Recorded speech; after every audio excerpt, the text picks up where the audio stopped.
தந்தை மகன் தூய ஆவியின் பேராலே ஆமேன். புனித மார்க் எழுதிய பரிசுத்த நற்செய்தியிலிருந்து வாசகம். அதிகாரம் 8, இறை வார்த்தைகள் 2.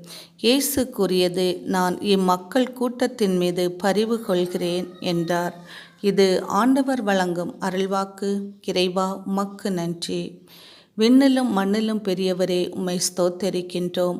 ஒளியாய் இருக்கிறவரே, உம்மை ஸ்தோத்தரிக்கின்றோம்.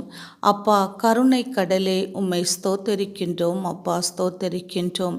எங்களுக்கு எதிராக எழுகின்ற எந்த ஆயுதமும் வாய்க்காமல் போகிறதற்காகவும், என் எதிரி என்னை வென்று ஆர்ப்பரிக்கப் போவதில்லை என்பதற்காகவும் உம்மை நாங்கள் ஸ்தோத்தரிக்கின்றோம். இன்றைய இறை வார்த்தைக்காக உமக்கு நன்றி ஏசப்பா, நன்றி ஏசப்பா. அன்று நீர் இவ்வுலகில் வாழ்ந்தபோது கூறிய அதே வார்த்தை வசனங்களை இன்றும் எங்கள் ஒவ்வொருவரை பார்த்தும் நீர் கூறுவீராக தகப்பனே.